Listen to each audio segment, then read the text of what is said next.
Bienvenue tout le monde dans l'édito. Écoutez, la voiture électrique est Oui. encore au centre de toutes les préoccupations et de toutes les lèvres.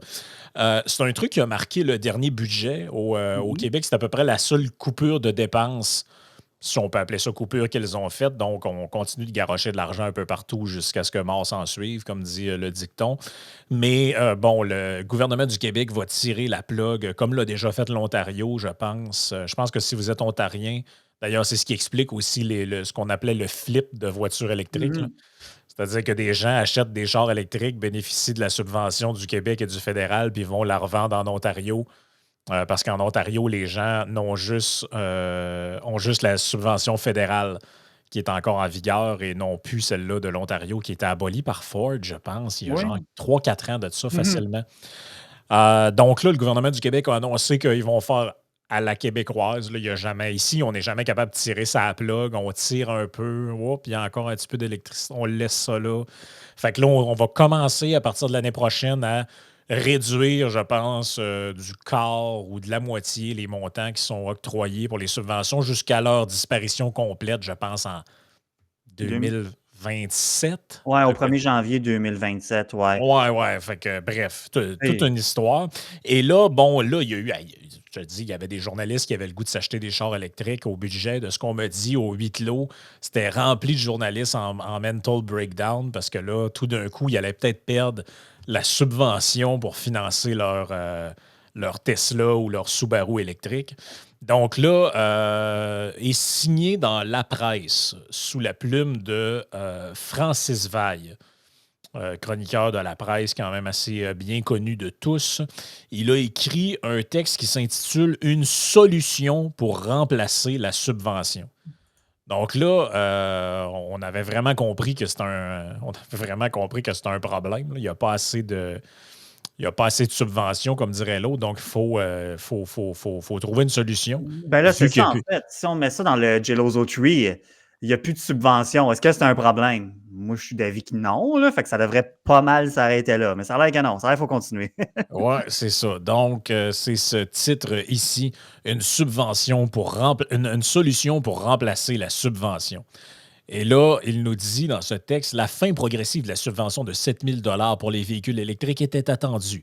Sa facture annuelle est costaude et le gouvernement considère avoir donné l'allant, moi j'aurais pensé que c'était l'élan, mais Ouais, l'allant, bon. ouais, nécessaire à ce marché pour lui permettre de vivre par lui-même. Si on se réfère à ce qu'on a jasé dans On a jasé il y a pas longtemps, en fait. si on se réfère à ce qu'on a jasé dans les dernières semaines, Ah je ne oui. sais pas de quel élan il parle, mais pour vrai, le système, il y a plusieurs constructeurs qui ont l'air à trouver qu'ils n'ont pas trop le vent dans le dos, mais plutôt dans la face, là. Ben, le seul point, c'est que je me dis en quelque part, ceux qui voulaient un véhicule électrique, maintenant, c'est fait. Puis, tu sais, il y en a encore qui sont peut-être sur la clôture, qui hésitent, mais tu sais, j'en parlais avec un de nos auditeurs ça fait plusieurs véhicules électriques qui possèdent. Puis, tu as encore un gros 70% de la population qui ne veulent rien savoir. Tu sais, pour ce bout-là, il va falloir que ça vienne d'eux-mêmes avec le temps, les meilleurs produits, peu importe. Tout ça, que le temps fasse son œuvre, qu'ils pensent, whatever, ils feront le move quand ils seront prêts, tu sais. Mais pour le 30%, c'est là-dessus, je trouve que le gouvernement, effectivement, tu sais, on peut dire qu'effectivement, tu n'as plus vraiment besoin. Puis de toute façon, on avait parlé aussi récemment, la dernière semaine, ça fait des disruptions de marché, cette histoire-là. Fait que ça venait justement de notre auditeur qui possède des véhicules, qui a possédé plusieurs véhicules électriques. Il dit, ben, tu sais, avec la baisse des subventions, avec la perte des subventions sur les véhicules électriques, tu sais, les prix vont s'ajuster. On avait parlé, tu sais, les subventions qui commencent toutes, c'est-à-dire le prix des véhicules électriques, le prix de base commence toujours comme le 5 piastres en dessous de la limite pour plus être admissible en dessous de la pleine subvention. Fait que tu dis, ces cochonneries-là, ça va Ouais, ouais, ouais. disparaître, puis le marché va s'ajuster. Ben non, ça a l'air, tu sais. Francis Veil, c'est pas mal hit and miss, hein, ses textes. Tu sais, des fois, c'est bon, des fois, c'est pas bon, là. Mais là, aujourd'hui, on est comme dans le pas bon, là, Ouais, avec égard, là. on y vient. On va venir aux détails dans quelques instants. Mais Oui. c'est juste que, puis tu sais, je veux pas leur donner des idées parce que je sais qu'il y a des espions qui nous écoutent une fois de Ouais. temps en temps, là. Mais pour vrai, c'est quoi la différence entre ce que le gouvernement fait avec les véhicules électriques et un gouvernement, par exemple, nationaliste comme celui de la CAQ? Je les imagine très bien. Imagine la conférence de presse avec Eddie Van Roberge pour nous dire que ben, pour soutenir la culture québécoise, là, le gouvernement va financer l'achat de tables tournantes Comme ça, vous allez avoir si vous achetez un tourne-disque, vous allez avoir un crédit d'impôt, vous allez avoir une subvention de 120$. Puis avec ça, ça va vous permettre d'acheter des disques de musique québécoise Ah pour là là. pouvoir faire vivre notre culture sur tourne-disque 33 tours. Donc, tu sais, pour moi, on est un peu dans la même affaire. C'est-à-dire que là, au lieu d'être la culture, c'est l'environnement. Mais c'est le même truc. C'est que Ah. les consommateurs ne veulent pas de ça pour toutes sortes de raisons qui sont personnelles. Pour l'autonomie, pour le prix, tu sais, pour toutes sortes de raisons. Aussi pour les listes d'attente. Puis en passant, ça, c'est un phénomène qui va s'empirer. Hein. Parce que moi, je connais plein de gens qui désiraient justement être acheter un véhicule électrique. Et il y a même certains cas, je nommerai pas la compagnie, je nommerai pas le constructeur, mais ils ont été rappelés en leur disant on va vous fournir un modèle traditionnel parce qu'il y a trop de temps, là, on ne peut pas vous garantir Mhm. que vous allez avoir un véhicule. Mais qu'est-ce que vous pensez qu'ils vont créer avec cette annonce-là? Ils vont créer un fear of missing out. Mhm. Donc là, les gens vont se dire ouais, mais si je veux avoir le chèque, que si j'y pensais dans peut-être 3 ans, mais il faudrait que j'y aille maintenant. Donc là, tu rajoutes la quantité de gens qui en veulent avant que finalement le chèque disparaisse. Donc, tu rajoutes une pression sur les listes d'attente. Donc, t'empires en fait un peu. Tu sais, tu parlais du Geloso Tree, mais à mon avis, c'est. Là, il y a un problème qu'ils ont partiellement créé et ils vont l'empirer avec, finalement avec ce type d'annonce-là. Ben Parce là, qu'en faisant un phasing out de la subvention, c'est ça qui va arriver. S'il avait tiré sa plug du jour au lendemain en disant OK, ceux qui ont passé une commande avant telle date, vous allez l'avoir. Les autres, tous ceux qui, à partir d'aujourd'hui, veulent vous commander ou acheter un véhicule électrique, c'est fini. Ben là, tu ne crées pas ce phénomène-là. Mais là, tu vas le créer parce que là, c'est plein de gens qui sont comme en période de renouvellement, de location, slash achat, vont mhm. vouloir avoir un véhicule électrique, puis sont comme ouais, mais là, t'as peu, là. Moi, je le voulais peut-être dans 2 ans, 3 ans, mais vu que le chèque va disparaître, je suis aussi bien de le vouloir tout de suite. Tu vois, c'est actuellement pour le nouvel Equinox électrique là, qui s'en vient. Là, j'étais chez un dealer, un concessionnaire GM, il y a une couple de semaines. C'était 3 ans d'attente. Fait que là, Tabarnak. c'est sûr que rajoute ça. Je parlais avec une des boss, là, c'est quelqu'un qui est au courant du dossier. Là. Je veux dire, là, rajoute cette annonce-là. C'est sûr que tu vas avoir l'effet, là, tu le fear of missing out, tout le monde va se pitcher dans la porte tel au Boxing Day. Puis là, après ça, ça va se calmer. Mais il y a autre chose aussi, si je peux te relancer sur. Tu parles, le nationaliste québécois. Je suis convaincu que, tu sais, s'il y avait une voiture électrique québécoise, comme autrefois, bon, c'était pas un véhicule électrique, mais tu sais, la Manic GT, qui était une voiture qui était faite au Québec à la Oui. fin des années 60, début 70, s'il y avait une voiture électrique québécoise, quelconque un constructeur automobile électrique québécois, c'est sûr qu'il aurait gardé une forme de subvention que pour Oh ça, où il oui. y aurait une Oh patente. oui. Oui, Oh oui, oui, oui. absolument. Et là, on nous dit, Francis Veil nous dit dans son texte, dans ce contexte, la suggestion d'équiterre, donc évidemment, on fait parler un organisme environnemental Tom, Tom, Tom. militant, grosse surprise ici. Oui. Bon, je vous donne les détails pour 25 modèles de véhicules dans quelques paragraphes, prix et gaz à effet de serre inclus. Attends, tu sautes un bout, c'est que tu as oublié de mentionner qu'Équiterre, cette idée-là, ça vient au départ de la France. Dans le début, comme ça, c'est pas Ah, mentionné. c'est peut-être plus loin que ça vient dans le Ouais, texte, OK. je pense que c'est plus Il loin. Là. parle du Donc là, il nous programme dit, français. Puis là, oui, Francis Veil, il dit OK, bon, je suis peut-être allé trop vite, exactement, c'est bon. j'y arrive. Ce C'est système bon. de redevance remise, terme équivalent au bonus-malus européen, Hmm. fonctionnerait selon des paramètres inspirés du système français, selon ce que Et propose voilà. Équiterre. Toute mauvaise idée. Ça, c'est comment je pourrais dire ça? J'appelle ça le théorème de Macron. C'est Oui. que toute mauvaise idée, le pourcentage de chances qu'une mauvaise idée origine de la France est toujours équivalent. Je faudrait faire une formule, là, Oui, mais, oui, oui. il y a un pourcentage toujours très élevé. Donc, s'il y a une idée de con quelque part, c'est probablement qu'elle a été essayée en France.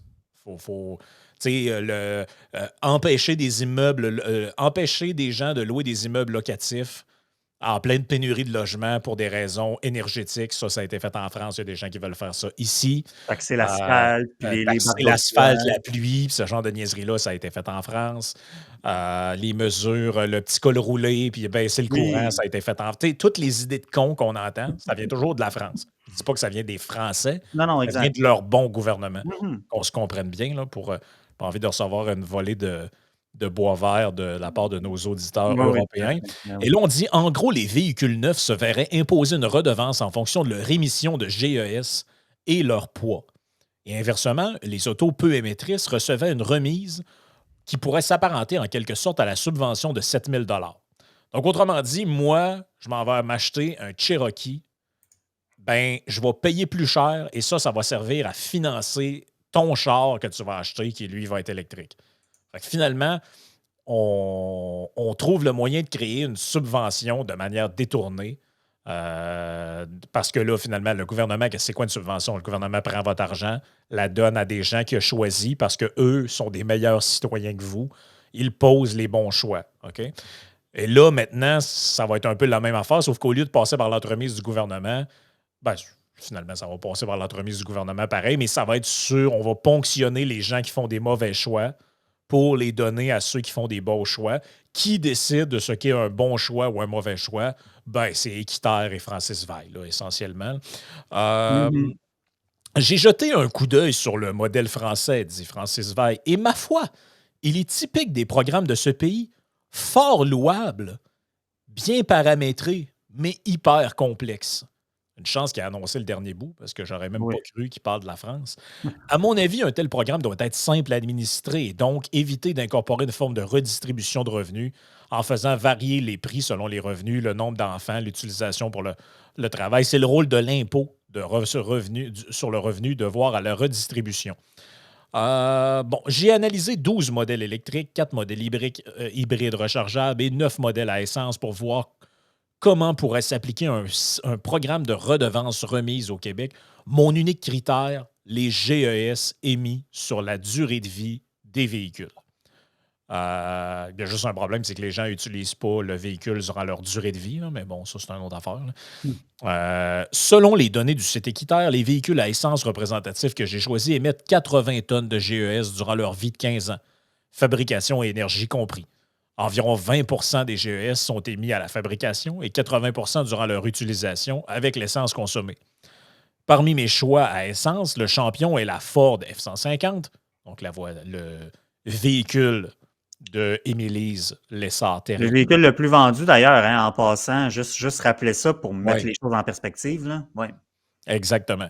Qui pousse 107 tonnes de GES. Bon, là, on a quelques chiffres plus ou moins importants. Et voici le tableau, qui, à mon avis, est quand même assez succulent.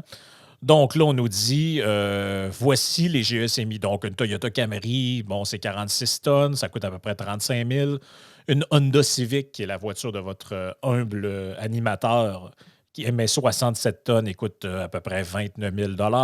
Le Nissan Rogue. Et là, on va jusqu'au Jeep Grand Cherokee, le Explorer et le Ford F-150. Je ne sais pas c'est quand qu'un Ford F-150 a coûté 46 000. Là. Ça, il faudrait me...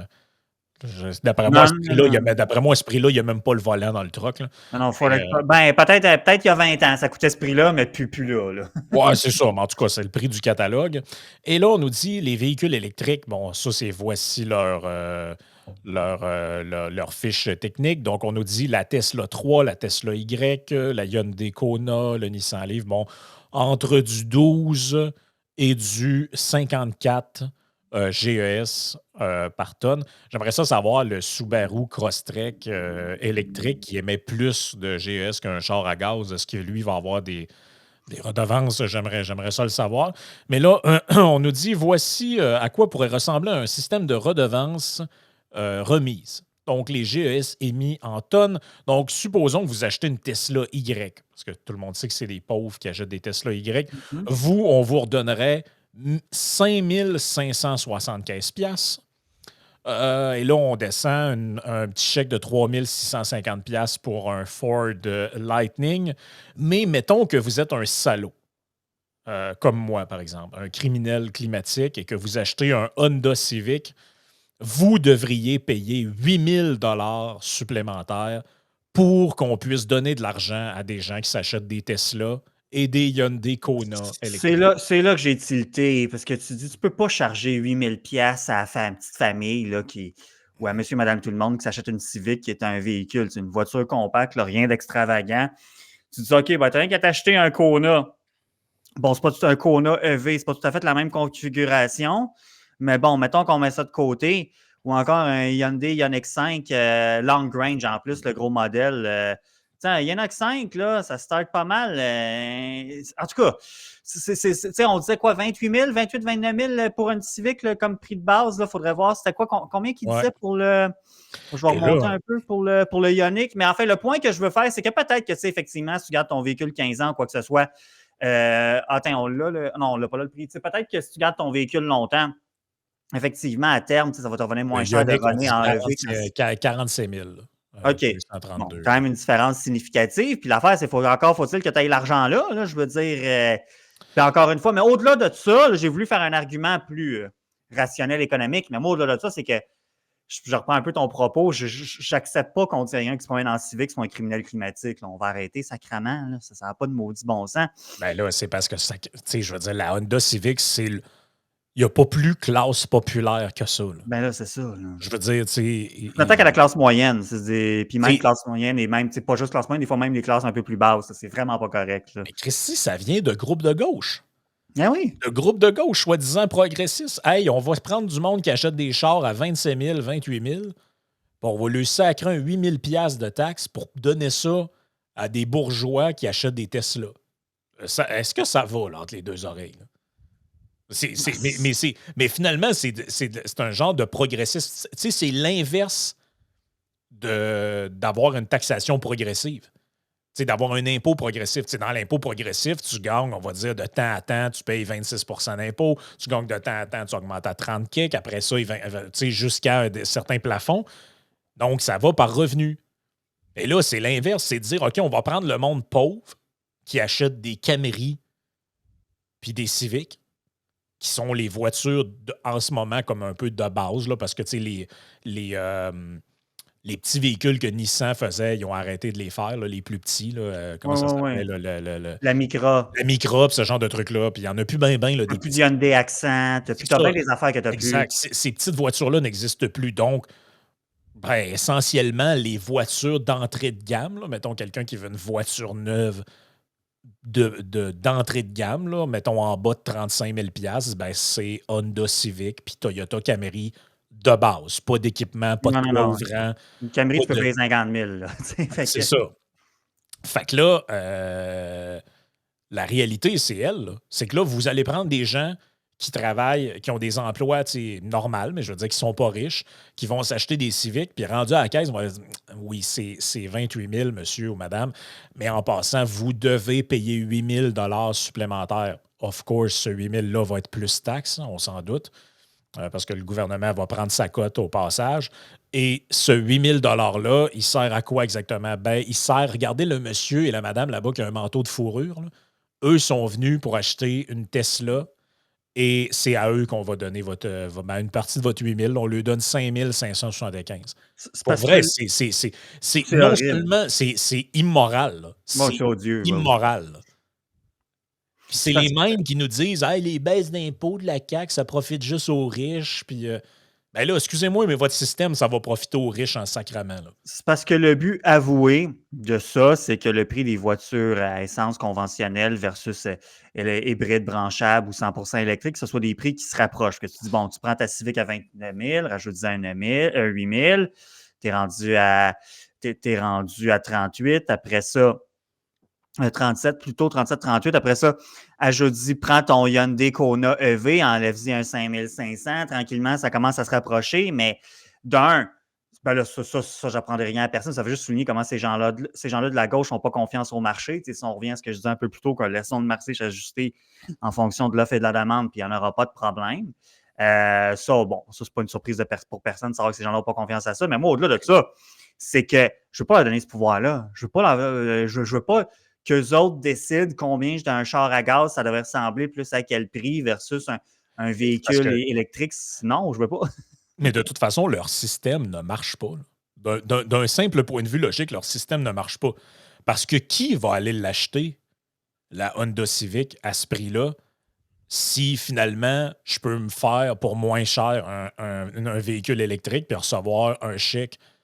Donc, ouais, mais les autres, ils vont dire, ouais, mais Frank Simon, c'est ça notre but. Ouais, mais ça revient à dire que votre système il est infinançable.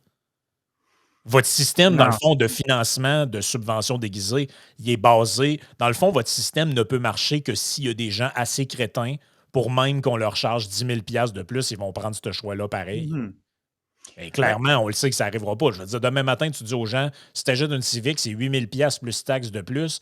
Puis si tu achètes tel autre char, on te donne un chèque de 5 000. Il n'y a pas personne qui va aller acheter la Civic. Ben, pour certains produits, ça va arriver, pas encore une Civic, mais pour ton F-150, parce que oui, tu as le C'est ça. F-150 Lightning, on en a déjà Et là, parlé. ça, c'est le truc le plus saucé. Là. Le Ouais. F-150, qui n'est pas le F-250, Non, non. qui est ni non plus le Dodge Ram émis, pas tant de choses avec le V8 dedans.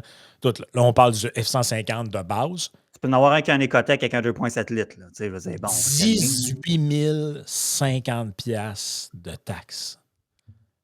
Oui, puis ça, c'est parce qu'encore une fois, tu sais, on en a parlé précédemment, tu as le Ford F-150 Lightning, mais vous pourrez voir, il y a plusieurs gens qui sont... Folie, il ne convient pas à tous les besoins, notamment au Québec, en hiver, puis après ça, aussitôt que tu commences... La puissance, la performance en termes de vitesse, etc., c'est là. Mais capacité de remorquage, aussitôt que tu te mets à tirer, tu vois ton autonomie diminuer. Là, après ça, bon, l'hiver, je viens de le mentionner. Après ça, ton temps de recharge. Tu sais, quand tu es un travailleur sur la route, un travailleur de la construction, parce qu'il y a eu un reportage, là, vous en avez parlé brièvement, là, des gens, les boomers québécois qui sont partis en Floride en Tesla, puis bon, pas de problème, mais tu sais, c'est ça. C'est des gens à la retraite qui voyagent, puis oui, ça peut se faire sans problème et tout. Mais si tu travailles, tu n'as pas le temps d'arrêter, de perdre une demi-heure, ou je sais pas, même sur une borne de niveau 3, ça ne fonctionne pas. Fait que tu vas avoir encore des gens, tu sais, oui, tu as beaucoup de gens qui ont des pick-up, puis qui auraient probablement qui n'auraient pas besoin d'un pick-up, mais c'est pas de mes affaires, ça. Mais mettons qu'on met ça de côté. Tu as des gens qui ont un pick-up, qui en ont besoin. J'en vois des gens qui font le choix du pick-up. J'en vois des F-150 Lightning, j'en vois un peu maintenant qu'il y a eu beaucoup de rabais. Mais tu as encore beaucoup de F-150 conventionnels à essence, tu sais, qui est sur les chantiers et tout. Puis, moi, je fais confiance au jugement de ces gens-là, mais ces gens-là n'auront pas le choix. Là, après ça, on va se rendre compte, ben, tu sais, je veux dire, rendu là, il y a tellement de facteurs qui font que, par exemple, la construction, les maisons coûtent cher, mais ça aussi, ça vient s'ajouter à ça. Ben Si oui. tu charges une surtaxe, ces véhicules, des gens qui travaillent sur les chantiers et qui en ont besoin. Puis effectivement, on n'a pas parlé encore des F-250 Lightning, des Super Duty, pas des F-250, pas des Lightning, pardon, je veux dire les F-250, les Super Duty, etc. Ben oui. Ça aussi, ça va s'ajouter à un moment donné. Ah non, c'est fou, là. Et là, ça nous amène ça nous amène comment je pourrais dire ça, à l'intérieur du double discours, parce que dans ces milieux-là, parce que là, on vient d'entendre le propos d'Équiterre par la bouche de Francis Veil. Ouais. Allons maintenant du côté de Julia Posca. Ouais. Donc, qui est Julia Posca? Elle est sociologue et membre de comité de rédaction. Bref, elle est dans un... En fait, je pense qu'elle était pendant un bout à l'IRIS, si je ne me trompe pas. Un autre économiste, pas économiste, dans le fond. C'est un Ouais, c'est ça. Je vais vous dire ça. Là, Julia Posca, j'essaie de retrouver son pédigré. Donc, c'est ça. Elle est sociologue et chercheur à l'Institut de recherche et d'information socio-économique de l'IRIS, finalement, l'IRIS. Elle collabore au blog de l'IRIS dans le Journal de Montréal. Et là, elle nous fait l'honneur de ce texte-là dans Le Devoir qui s'appelle « Foncer dans le mur en char électrique ». Donc là, Équiterre, eux, veulent des subventions camouflées, entre guillemets, ou détournées pour acheter des véhicules électriques. Mais Julia Posca de l'IRIS, elle a dit char électrique, là, c'est de la merde. Donc, dans cet article-là, dont je vais vous lire un extrait, elle nous dit entre 2000 et 2021, le nombre de véhicules en circulation s'est accru de 50 % au Québec. Quant aux camions légers destinés à la promenade, dont font partie les fameux VUS, parce que ça, c'est. VUS, ça, c'est comme être dans la secte de Anton Levy. C'est carrément satanique, avoir un VUS là, dans l'esprit de ces gens-là. Là. Ouais, puis parenthèse, je veux dire, tout est rendu un VUS à cette heure. Moi, je faisais partie. Je faisais quand même partie de la team Katou Latuc dans le temps que ça faisait scandale parce qu'on se promenait en Subaru Crosstrek. Je suis comme, écoutez, on a déjà vu plus VUS que ça. Là, non, c'est ça. Là. Et donc, elle nous dit, conséquence de cette démesure, donc ça, la démesure, c'est votre bien-être. Ouais. En 2020, au Québec, le secteur des transports était responsable de 43 % des émissions de gaz à effet de serre, selon le ministère de l'Environnement. Comment renverser cette tendance qui contribue à nous mener tout droit vers un cataclysme écologique susceptible de rendre la vie sur Terre insupportable. Donc, la vie sur Terre, chers auditeurs, est reliée aux véhicules des Québécois. Tout Je le sais monde pas, va moi, comprendre. ceux qui me rendent la vie insupportable, c'est plus, ils exercent leur liberté d'expression, j'ai aucun problème avec ça, mais c'est bien plus eux autres qui veulent m'enfiantianiser ma vie que le char que tu chauffes, Ouais, Frank, ou que c'est ton ça. voisin Fait que là, chauffe. c'est ça. Fait que ma Civic, quand je vais payer 8 000 $ dessus, la Terre va être sauvée. C'est ça, j'ai compris. Exactement. Le remède est apparu sous la forme d'une vieille technologie, la batterie. En remplaçant les moteurs à combustion par des batteries rechargeables comme mode de propulsion, nous avons trouvé le moyen de rester assis confortablement au volant de notre aveuglement collectif. La voiture électrique nous évite de devoir sacrifier notre mode de vie pour mieux sauver une poignée de rainettes que l'étalement urbain n'est pas tout à fait parvenu à rayer de la carte. C'est important, je t'interromps ici, c'est important, ça là, ce passage-là, parce que ça donne raison à Joe Hamel, qui a déjà dit que ces gens-là, ils détestent. Oui, oui, mais tu sais, ils détestent ce que vous êtes, ils méprisent tout ce que vous aimez, puis elle en a parlé du mode de vie. Ils méprisent votre mode de vie. C'est difficile. Ils ne sont pas dans notre team, ce monde-là. Là. Non, non, non, non, non, non. Ainsi, le gouvernement du Québec a-t-il pris avec enthousiasme le virage de l'électrification des transports. Ça tombe bien, nous dit-on. Le Québec est le royaume de l'électricité propre. Au mois de novembre, le PDG d'Hydro-Québec, Michael Sabia, affirmait que de nouveaux barrages seraient construits dans les prochaines années afin de fournir l'effort nécessaire à la décarbonation de l'économie. La seule souveraineté que cet électe revendique, c'est celle qui consiste à s'approprier les ressources à leur portée et à les vendre aux plus offrants. L'économie et la politique des administrations coloniales. Hey, c'est saucé en Ah, sacrifice. si. Là, on est dans le colonialisme énergétique, comment je dirais ça, l'hydroélectricité systémique. Puis, c'est dans cette optique que le gouvernement du Québec appuie à la hauteur de 8 millions de dollars la vallée de la transition énergétique afin de positionner clairement le Québec et ses atouts dans un marché en émergence. Le gros soutien gouvernemental ira directement à des entreprises privées. Ford recevra de l'argent de Québec et Ottawa pour son usine à Bécancour. Ce scénario se répète chaque fois que des firmes étrangères nous font l'honneur de venir s'implanter chez nous. Vous comprendrez qu'il y a de l'ironie dans le mot Ah, honneur. oui, oui, oui. Et là, il nous dit que nous sommes en fait, on est dans la bétonisation systémique. Tant pis si les nappes phréatiques et les cours d'eau s'en trouvent contaminés ou des populations déplacées. L'important, c'est de faire croître le PIB. Il suffit d'employer des technologies vertes et le tour est joué. Le développement devient durable. On se réconforte en se disant que les véhicules électriques, lorsqu'ils circulent, n'émettent pas de GES, mais sont-ils vraiment écologiques? Et là, il y a un développement qui suit pour expliquer que, ben, en gros, vu qu'on prend pas vu qu'on prend pas tête devant le chemin de la décroissance, le chemin qu'on est en train de prendre, c'est celui de la mort. Ouais, puis là, j'essaie juste de vérifier que. Essentiellement, c'est un peu ça qui est dit, là. Puis là, tu sais, elle fait référence notamment, j'imagine, de manière implicite, mais un peu à l'usine de batterie de Ford là, qui s'en vient au Québec, là, qui a été annoncée. Je viens de tomber sur un texte justement du Devoir du mois d'août dernier. Mais elle, en fait, c'est quoi? Elle présume Ford va ouvrir son usine à batterie, fait que c'est garanti que la nef phréatique va être polluée. Je suis comme, c'est un peu. Je sais pas, c'est un peu présomptueux là, de faire une telle affirmation. Voyons, attends un peu, là, on a quand même des normes en place et tout et tout. Puis, Ah non. je Mais pense pas que c'est Big Ford, tu sais. la Ouais. fin est spectaculaire. L'action des lobbies fossiles et automobiles concourt certainement à la persistance du règne de l'auto solo. Au-delà de ses intérêts purement corporatistes, c'est aussi notre rapport à l'espace qui est vicié. Nous n'habitons pas le territoire, nous le consumons. Nous l'occupons en confinant la nature à sa marge.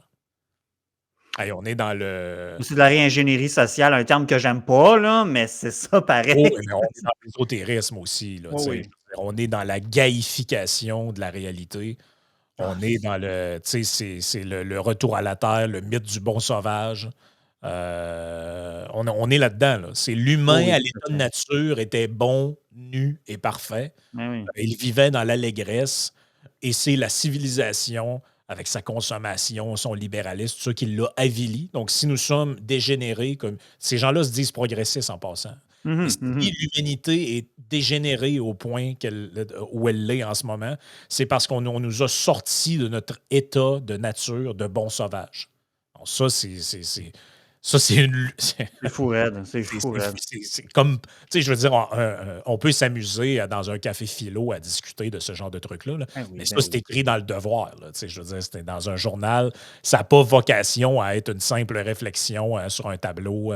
On prend un coup dans un café puis on refait le monde. Ça aussi, ça gosse que ce soit dans des médias mainstream comme ça, en ce que je crois l'avoir déjà dit, mais tu te dis, c'est bol. Par nos taxes et impôts, on subventionne ces médias-là pour nous faire dire qu'on est des merdes. J'étais un peu tanné, pour vrai. Tu sais, là, Ouais, c'est ça. C'est que tout ça. ce que Moi, je il fais, faut que c'est je de la donne. merde. Mon mode de vie, c'est de la merde. Mes choix de consommation sont stupides. C'est comme. Puis moi, je paye. Je suis pas abonné du devoir, vous aurez compris, mais tu sais, taxes, subventions, etc. Le salaire des journalistes qui est subventionné aussi pour partie, tout ça. Tu dis, je paye pour me faire dire ça à journée longue. Ça commence à être fatigant. Puis après ça, on Ouais, va se demander pour qu'il y ait des incivilités, pour faire le point avec d'autres sujets qu'on a oui, déjà oui, dit. ça commence à être très insupportable, pour être franc. On va passer à la partie Patreon. Tu avais envie de parler Ouais. d'une histoire de santé. Je te laisse le Ouais. présenter brièvement, puis on traverse sur Patreon les gens qui veulent Oui, nous suivre. j'ai vu ça passer par pur hasard hier. Là, je vois que c'était dans. C'est une sorte de lettre ouverte sans médecin de famille. Ma fille a été sauvée par sa chiro. C'est dans le Journal de Montréal, pardon, dans TVA plutôt, le 25 mars, donc hier. Bon. Et là, c'est ça, je crois. Là, je vois que ça a été placé dans la section santé, mais il me semble que quand je l'ai vu passer hier, je crois que c'était dans la section Faites la différence, là, où est-ce que finalement, c'est ça, on donne un peu la parole à des gens de l'auditoire chez Québécois, chez TVA, etc. Puis bon, là-dedans, bon, le père de famille raconte son histoire d'une de ses enfants, là, qui dit qu'elle avait des problèmes, là, qu'il y a 6 mois, elle a subi une chirurgie majeure au dos. Puis il y a comme une sortie là-dedans. Ben, pas une sortie, mais on sent qu'il y a quand même une critique contre le privé en santé là-dedans et tout, même s'il dit, tu sais, je ne blâme pas les médecins et tout et tout. Il y a quand même un genre de ligne éditoriale, puis bon, c'est le choix du père de parler de ce qu'il veut, puis de TVA après de le publier, mais bon, ça a été dans la section, on voit que tu as le petit logo jaune, le populaire sur le site de TVA Nouvelles. Hum. J'ai essayé de voir un peu c'était quoi les réactions suite à ce texte-là, puis il y a quelque chose qui semble avoir, que moi, qui j'ai accroché beaucoup dessus, mais qui a complètement passé à côté pour beaucoup de gens. Fait que je me Hum. suis dit, bon, on va essayer d'avoir une valeur ajoutée. Puis c'est là de ça que j'aimerais vous parler sur Patreon aujourd'hui. Donc, voilà. Parfait. Puis joignez-vous à nous, tout le monde, on en parle de ce pas. Ouais.